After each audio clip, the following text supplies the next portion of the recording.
शबाश। तर आता काहीच मिनिटात आपण गावाच्या पायथ्याला पोहोचू।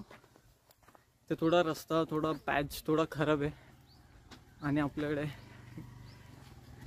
थोडी हेल्दी माणसं आहेत, सो आपण ती त्यांनाच दिले बाईक की तुम्ही चालून वरती घेऊन या, आपण जाऊयात चालत। जास्त नाही, थोडाच बाकी आहे।